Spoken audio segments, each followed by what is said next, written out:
감사합니다. 이 수요 저녁 아버지 하나님 말씀하소서. 스로베오니아 여인 아버지 하나님 이 말씀을 가지고 은혜를 나누고자 합니다.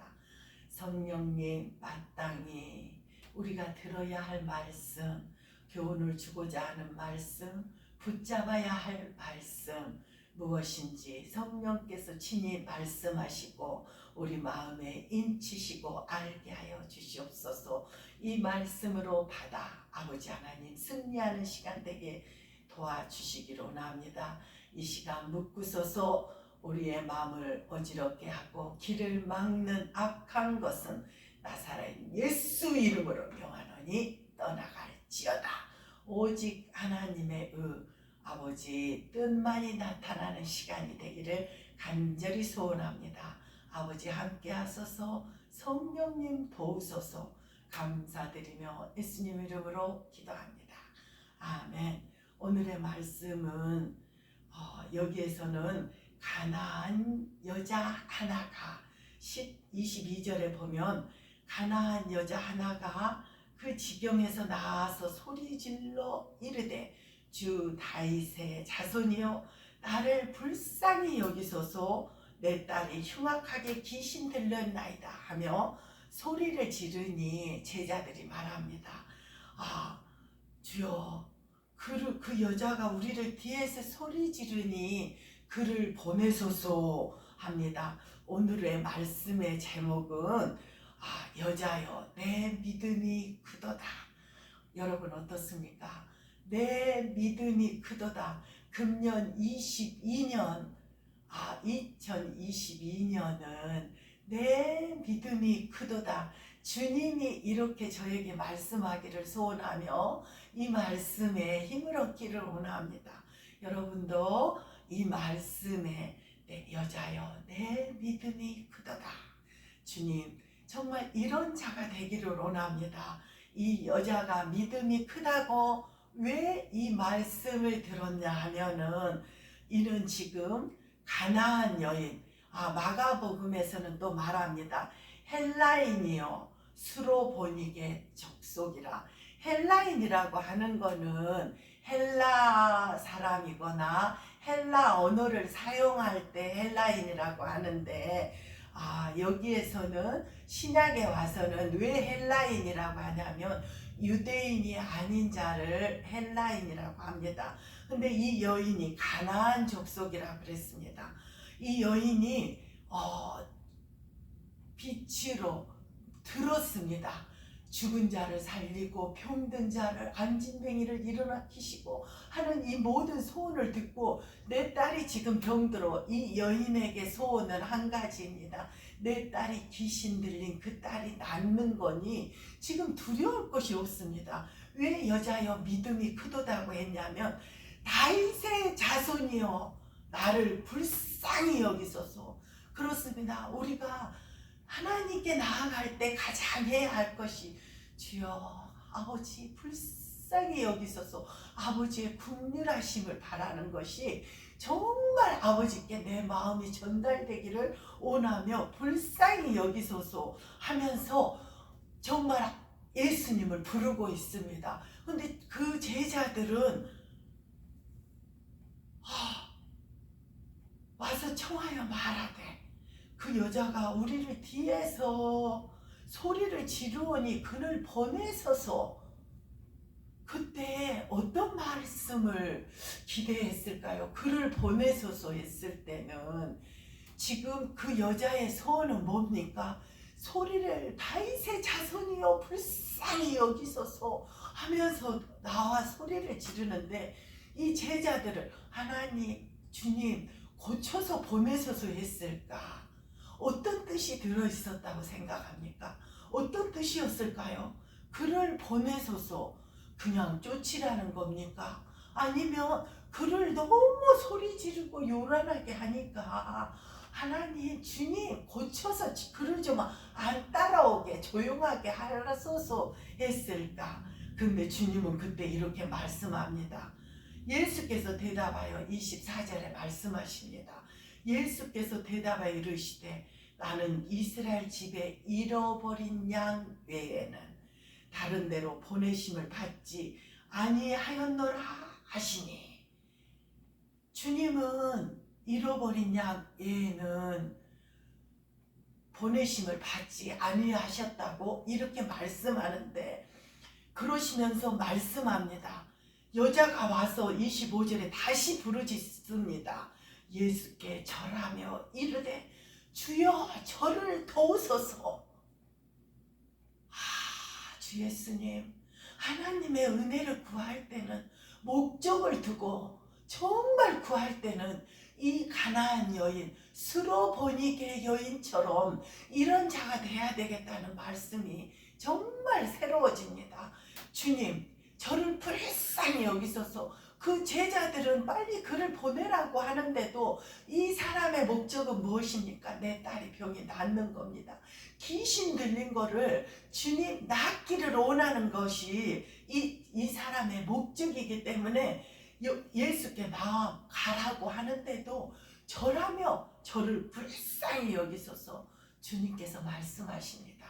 두 번째로, 이 여인이 크다고 믿음이 크도다 말씀을 들을 수 있었던 것은, 첫째로 다윗의 자손이여 나를 불쌍히 여기소서, 또 그리고 25절에도 절하며 주여 저를 불쌍히 여기소서 이렇게 나옵니다. 그러나 예수님의 대답은 불쌍히 여긴다고 말씀하시지 않으셨어요. 뭐라고 말씀하십니까? 25절에 26절에 자녀의 떡을 취하여 개들에게 던짐이 마땅하지 아니하니라. 주님은 지금 가나안 여인, 스로보니게 여인이 다윗의 자손이여 나를 불쌍히 여기소서, 또 엎드려 그 앞에 절하며 나를 불쌍히 여기소서 주님께 간구하고 있습니다. 내 자녀가 귀신이 들려 낫기를 원하나이다 하는데 주님은 말씀 아닙니다.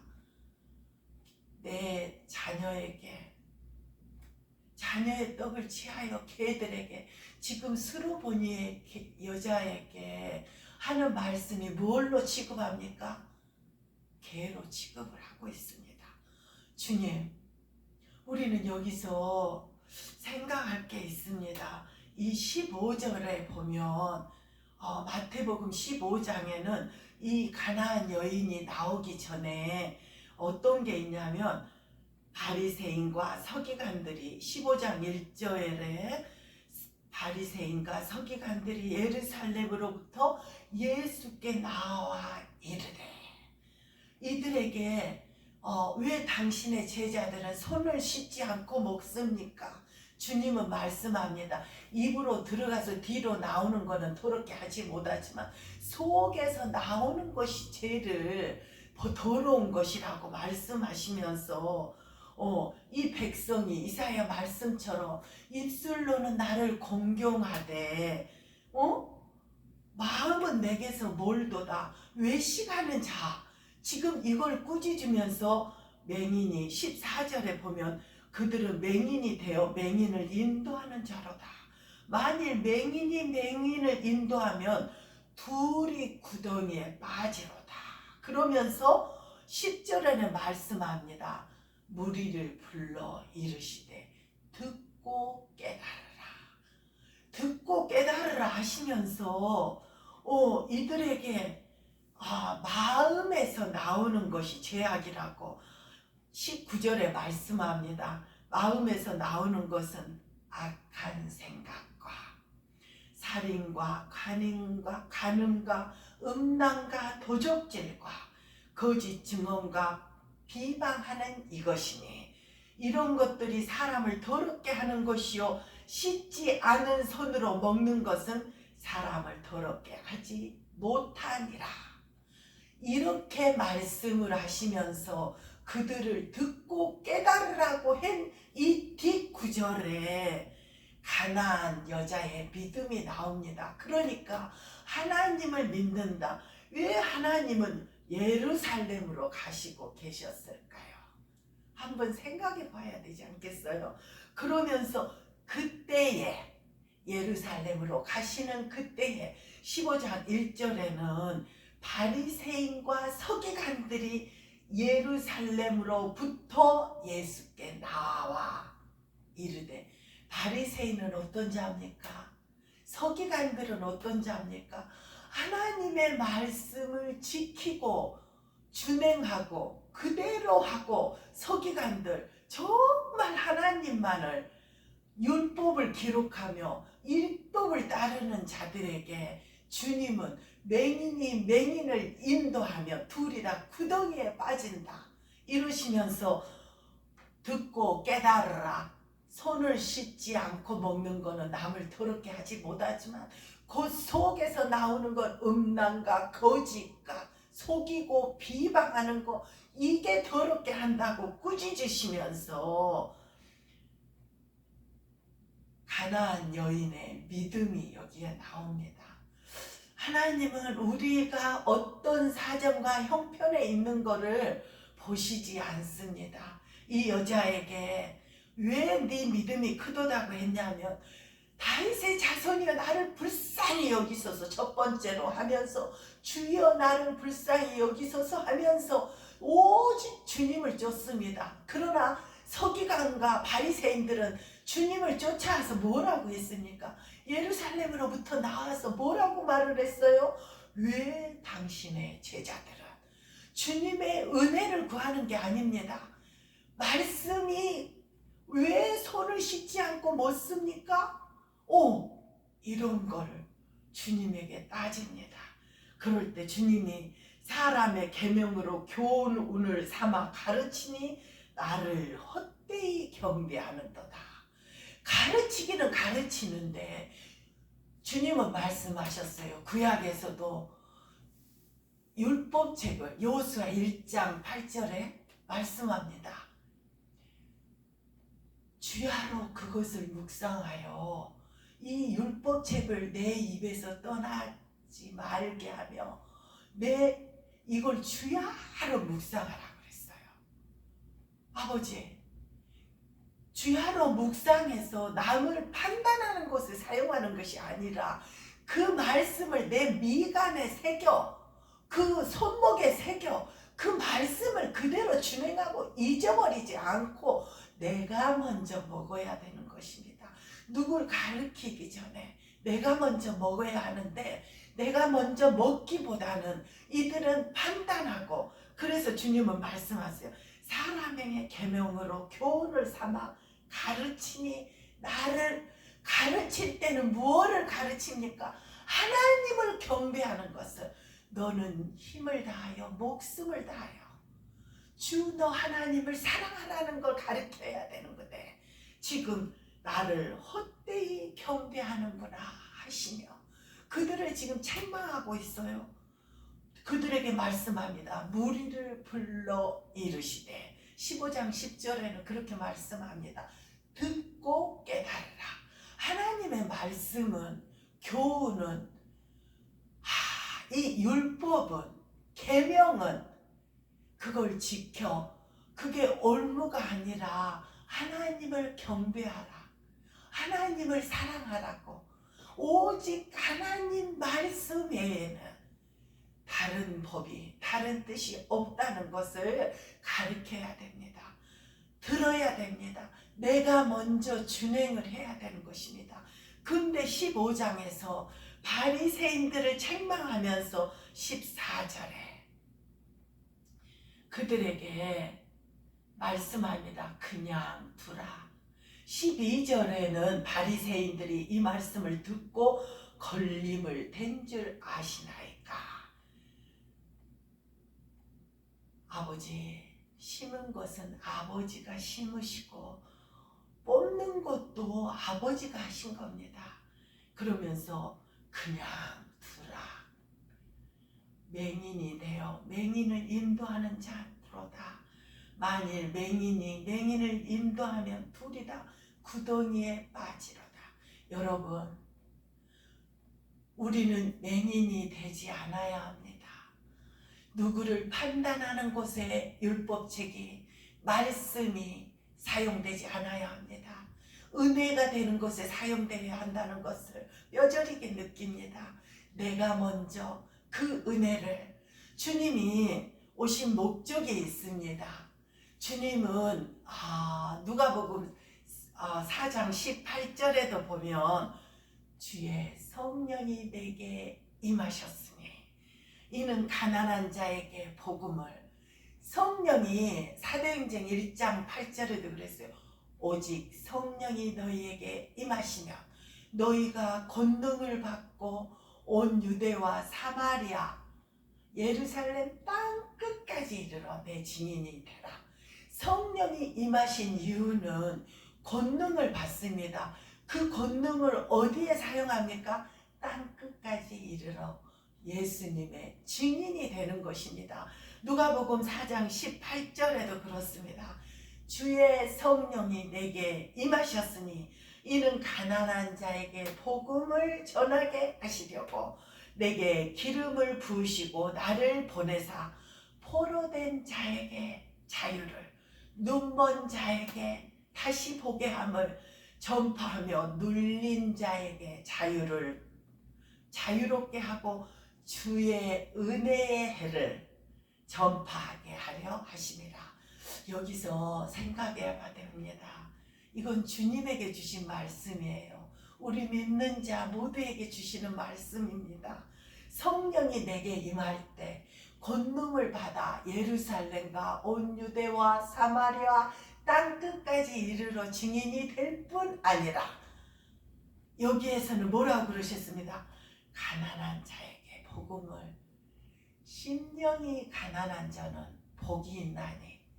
왜 심령이 가난한 자가 복이 있겠습니까? 그 가난한 자는 부요함을 채워야 되는데 주님으로, 은혜로, 풍성함으로 채워서 복이 있다는 것입니다. 또 뭡니까? 포로된 자에게, 죄악의 사슬에 매여 있는 자, 주의 복음이, 우리는 이사야 53장에도 그렇습니다. 우리는 다 양 같아서 그릇 각기 제 길로 갔거늘 우리 무리의 죄악을 그에게 담당시키셨도다. 그래서 우리 죄악이, 포로된 죄악의 포로가 이렇게 풀리는 것입니다. 풀리셨습니까? 이 죄악이, 여러분, 우리 무리의 죄악을 우리 하나님이 그에게, 그가 누굽니까? 우리 주 예수 그리스도에게 담당시키셨습니다. 로마서 5장 8절에도 그렇습니다. 우리가 아직 죄인 되었을 때 내가 무엇을 내 힘으로 다 버리고 깨끗해져 갖고 온 것이 아니라, 우리가 죄인 되었을 때 우리 주님이 우리를 위하여 죽으심으로 우리 주 아버지께서 우리에게 대한 사랑을 확증하셨다고 그랬어요.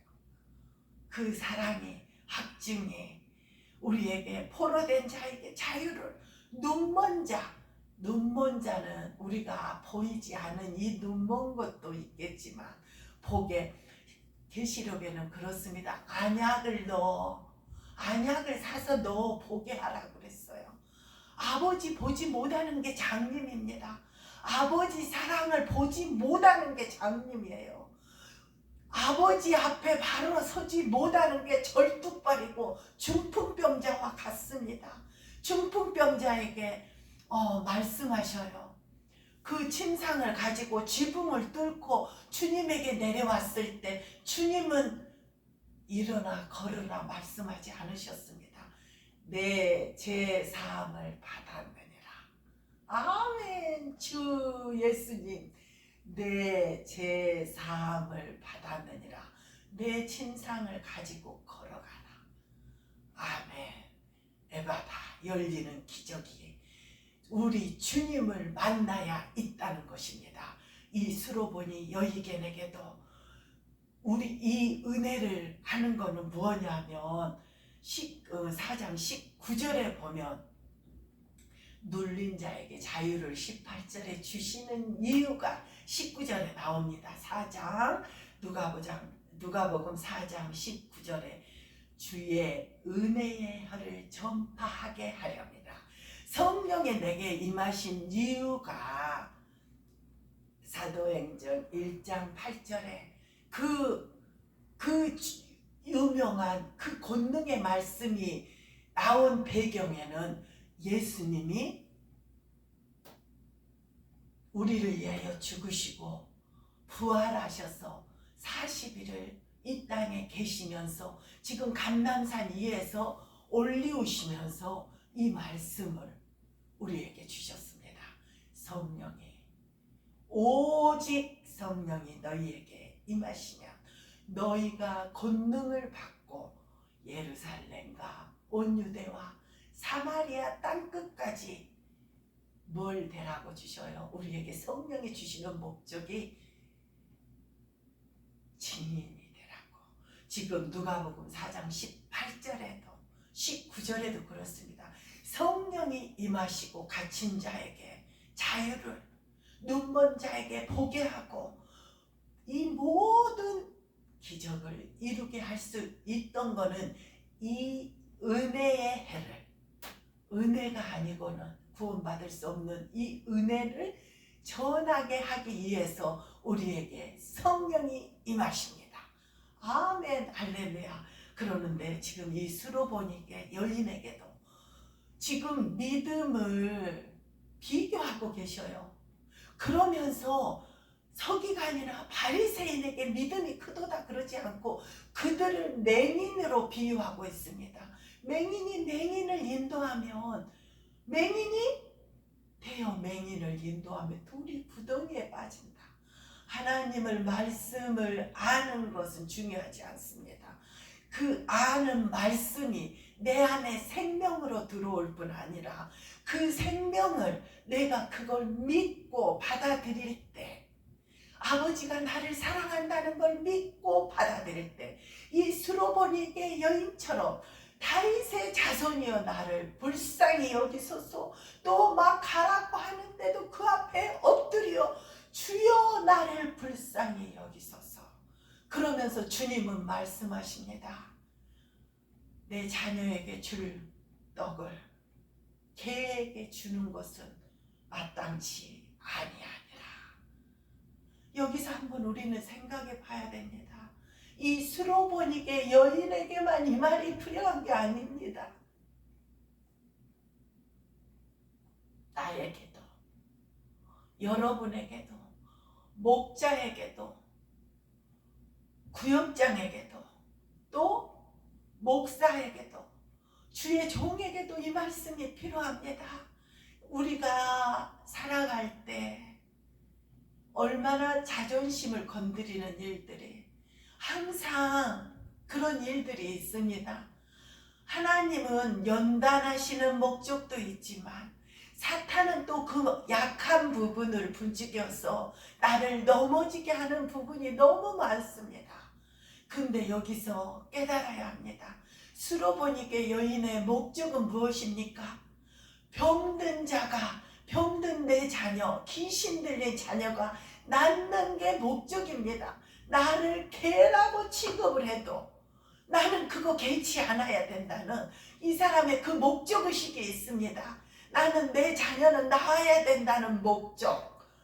나는 주님이 나를 개 아니라 밟아도, 지렁이라고 해도 주님은 말씀하셔요. 야곱에게 너 지렁이 같은 야곱아 하고 부르실 때, 야곱은 내가 지렁이니까 하나님 나 그렇게 불렀으니까 안 할 거예요. 그렇게 하지 않아. 그렇습니다고 나아갈 때 내가 새 타작기계로 너를 사용하겠다고 그래요. 탈곡기로. 하나님은 지렁이가 탈곡기가 돼요. 가르는 거. 배로 기어다니고 정말 저주받아 살아야 할 우리의 인생이 주님의 손에 이끌리며 타작기계가 되듯이 이 수로보니게 여인에게는 개들에게 주는 게 마땅치 않다고 자존심을, 얼마나 지옥스럽겠습니까? 아니 개들이라니. 그런데도 이 수로보니게 여인이 왜 여자여 내 믿음이 크도다 그럴 수 있었냐면은, 세 번째로는 27절 여자가 이르되 주여 올소이다마는 개들도 제 주인의 상에서 떨어지는 부스러기를 먹나이다. 개라고 취급해요. 근데 우리는 정말 내가 내 자녀를 위하고 내 교회의 부흥을 위하고 내 목장 구역의 부흥을 위한다면 정말 믿음이 작을 때는 또 사탄은 교묘하게 가장 가까운 자를 통하여 아버지 말씀을 건드립니다. 나의 가장 취약점은 영성이 어떻다 하면 그 말은 하지 않는데 영적인 사람이네 아니네 이 말에 완전히 무너집니다. 주님은 그것까지도 내려놓기 위해서 나를 만지시느라고 가장 가까운 사람을 통해 하실 수 있습니다. 또 한 가지로 생각하는 거는 어떻게 생각할 수 있냐면 사탄은 내가 가장 잘 넘어지는 부분을 알고 있다는 겁니다. 그러면 가장 잘 아는 사람에게 가까운 사람에게 그 말의 입술에 그 말을 줘서 무너지게 만듭니다. 혈압이 올라오게 만들고 참지 못하게 만들고 영적이지 아니라면 내가 영적으로 더 서야 되겠다 이렇게 해야 되는데 순간에 그렇지 못합니다. 그럴 때 주님 앞에 무릎을 꿇을 때 말씀이 생각났습니다. 지금 말씀을 하다 생각이 나는데 유다서에 보면 모세의 시체를 하나님이 이스라엘 백성에게 보여주지 않으셨습니다. 그 시체를 감췄습니다. 왜? 이스라엘 백성은 가나안으로 인도하는 과정에서 하나님의 공의를 거룩함을 나타내지 못하고 너는 가나안을 바라만 봐라 그렇게 하시면서 너는 거기에 들어가지 못하리라 그렇게 하고 그가 들어가지 못했을 때 너는 그리 올라가라고 해서 혼자 올라가서 그 시체를 찾지 못했습니다. 왜 그렇게까지 하나님은 하셨냐면 이스라엘 백성은 애굽에서 우상을 섬기는 것에 젖어 있었기 때문에 너무나 모세를 우상시할까봐 하나님의 그 깊은 뜻이 있었습니다. 근데 천사는 나타나 유다서 1장 9절에 보면 천사장 미가엘이 모세의 시체에 관하여 마귀와 다투어 변론할 때에 감히 비방하는 판결을 내리지 못하고 다만 말하되 주께서 너를 꾸짖으시기를 원하노라 하였거늘. 아버지, 저는 영적이다 아니다 이 말을 할 때에 내 안에서는 대답은 하지 않았는데도 어떤 말에 분이 올라오는데 아침에 무릎을 꿇는데 이 말씀이 떠올라요. 천사처럼 천사가 왜 모르겠어요. 아버지의 모든 소식을 전하러 다니고 모든 걸 알려주고 하는데 왜 모르겠습니까? 그러나 그 천사는 사탄이 모세의 시체에 너는 그것도 알지 못하느냐 했을 때 대답할 말이 있었을 것입니다. 근데 변론하여 마귀와 변론하여 할 때에 다투어 변론할 때에 감히 비방하는 판결을 내리지 못하고 다만 말하되 주께서 너를 꾸짖으시기를 원하노라. 아버지, 저는 이 말씀이 생각났습니다. 주님 앞에 무릎을 꿇었어요. 하나님이 나를 다루시는 것이라면 아버지, 스로보니게 여인 같은 자가 되기 원합니다. 개라고 취급을 할지라도 나의 목적은 주님 앞에 온전히 서는 것이고, 주님 앞에 주님의 내가 받은 은혜를, 내가 누린 은혜를 주의 백성에게 양육하며 주의 백성을 전하는 곳으로, 나 같은 자에게 하나님의 은혜를 전하는 은혜를 허락하셨는데, 나는 스로보닉의 여인보다 더 알 수 없는 자지만 나는 스로보닉의 여인 같은 믿음을 아버지 갖기 원합니다. 어떠한 일에도 주의 아버지 은혜를 사모하는 일에 스로보닉의 여인과 같은 자가 되겠습니다. 자존심을 버리겠습니다. 자녀들의 앞길에도, 자녀들의 앞길을 막는 그 어떠한 것에도 하나님, 스로보닉의 여인과 같은 자가 되겠습니다. 스로보닉의 여인처럼 아버지께, 주님께 구하는 자가 되어, 이 스로보닉의 여인의 목적은 그 자녀가 낳는 것입니다. 우리에게도, 사랑하는 여러분들은 어떻습니까? 이런 자존심이 상하는 일이 없습니까? 금년 22년은 내려놓기 원합니다. 스로보닉의 여인처럼 여자여 내 믿음이 크도다. 금년 22년은 이 믿음에서 주님 앞에 서는 그날, 내가 작은 일에 충성하였기래 내가 내게 많은 것으로 맡기겠노라 하는, 이렇게 잘했다 칭찬받는 우리 믿음이 되기를 간절히 소원합니다. 목자는 양을 바라볼 때 정말 이 스로보니게처럼, 또한 이 미가엘, 천사 미가엘처럼 하나님이 나를 다루시고, 우리가 갈비찜을 할 때도 당근이나 밤이는 모서리를 자르고 둥글게 그 속에 넣습니다. 왜 그럴까요? 왜 둥글게 할까? 그 갈비를 삶을 때 많이 오래 끓이면 이 모서리는 부서져서 그 음식이 지저분해 보여요. 둥글게 하면 부서질 게 없어요. 하나님, 감람나무가 부서지지 않으면 나도 기름을 낼 수가 없다고 그랬습니다. 우리도 하나님 앞에 부서지지 않는다면, 하나님이 내 모난 부분을 깎아내지 않는다면 주의 종으로, 구역장으로, 하나님의 자녀로 쓰실 수 없어. 나의 가장 사랑하는 자, 가까운 자를 택해서 하나님은 우리를 깎아내실 겁니다. 그럴 때 우리는 변명하는 자가 아니라, 주님 마땅합니다.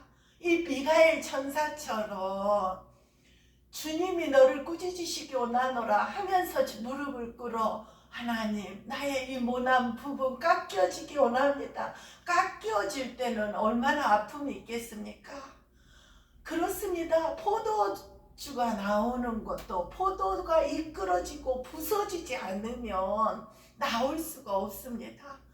하나님, 금년 한 해는 부서지기 원하고 깎아지기 원하고, 이 깎아지는 부분에 주님, 욥기 23장 10절에도 주님은 말씀을 합니다. 오직 나의 가는 길을 그가 아시나니. 그렇습니다. 나의 가는 길을 우리 주님은 아시나니, 그가 나를 단련하신 후에는 내가 정금같이 나오리라. 정금같이, 순금같이 아버지의 성분으로 나오게 될 것입니다. 여러분, 사랑하는 여러분, 우리는 이렇게 정금같이 나와 금년 22년이 누가 건드려도, 누가 찔러도, 내 사랑하는 자가 내 자존심을 건드려도 스로보닉의 여인처럼, 그렇습니다. 주님, 주님의 개들도 부스러기를 먹나이다. 이런 자, 이런 자세로, 이런 마음으로 했을 때, 아버지 하나님께서 여자여 내 믿음이 크도다, 이런 자가 되어 우리가 하나님에게, 사도 바울은 그렇습니다. 20장 24절에 그랬습니다. 내가 달려갈 길과 주 예수께 받은 사명, 여러분의 사명은 무엇입니까? 꼭 다 목자가 돼야 사명을 받은 게 아닙니다. 학생은 학생의 본분에서 공부하며 그 목적이 어디에 두는가? 내가 공부하는 이유, 하나님을 드러내고 하나님께 사용되기 위한 목적을 두기 원합니다. 주부는 가정을 잘 섬기며 화평을 이루며 남편을 공경하며 자녀들을 양육하며, 이것도 내 사명이고 주님이 주신 사명입니다. 목자는 양무리를 치되, 그렇습니다. 부득이함이나 억지가 아닌 자원함으로 즐거움으로 하라고 그랬습니다. 이렇게 해서 내가 달려갈 길과 주 예수께 받은 사명, 곧 하나님 은혜의 복음을 증언하는 일을 마치려 하면은 나의 생명조차도 조금도 귀한 것으로 여기지 아니하노라. 아멘. 사도행전 20장 24절에 바울은 이렇게 말씀하며 누구를 구원하기 위하여 31절에는 몇 년을 눈물로 각 사람을 위하여 3년이나 밤낮 쉬지 않고 기도했다고 말씀하고 있습니다. 금년 한 해 눈물로 소원을 두고 새해입니다. 기도 제목을 적고 기도해서 하나님이 정말 금년 한 해 들어주시는지 안 들어주시는지 한번 은혜를 채워두는 귀한 시간이 됐으면 합니다. 스로보니아 여인에게 여자여 내 믿음이 크도다고 하셨던 말씀 중에 왜 스로보니가 여인이 다윗의 자손이 하면서 부르짖었습니다. 부르짖어 기도할 때 하나님이 응답하신다는 것을 보시고, 또 떡을 지하여 개들에게 주는 것이 마땅치 않다고 자존심을 건드렸을 때라도 세 번째, 부스러기도 먹나이다 주여 그렇습니다.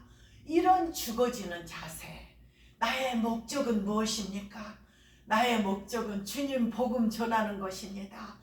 교회가 우리의 정말 속해 있는 한 영혼 한 영혼을 넣고 정말 그들을 섬기며 그들이 주님의 백성으로 말씀에 사로잡히고 기도에 인이 박히고 동력하며 주의 복음을 전하는 복된 한 해가 되기를 소원합니다. 여러분 다 같이 정말 내 믿음이 크도다, 이 말씀을 듣는 귀한 해, 복된 해가 되기를 축복합니다. 감사합니다. 기도합니다. 사랑의 주님 감사합니다. 여자여 내 믿음이 크도다. 아버지, 이 믿음에 서게 도와주시옵소서. 믿음에 서기 위하여 주님께 부르짖어 기도하며 아버지 하나님 불쌍히 여겨달라고 긍휼하심을 바라는 믿음에 서게 하소서. 또한 우리를 자존심을 건들고 할 때 분을 내기보다는 아버지 하나님께 더욱더 나아가 아버지 앞에 엎드리는 자세로 주님 앞에 구하는 자세 되게 하소서. 누구와 분쟁과 정말 어떠한 분쟁도 아버지 앞에 비방하는 자 되지 않게 하소서. 참소하는 자 되지 않게 하소서. 오직 주님의 의와 주님의 십자가만 자랑하는 자 되기 원합니다. 이러할 때 아버지 하나님, 여자여 내 믿음이 크도다 말씀한 것 같이 우리 모두 믿음이 크도다, 내가 작은 일에 충성하였으므로 내가 내게 많은 것을 맡기겠노라. 주님 잘했다, 충성된 종아.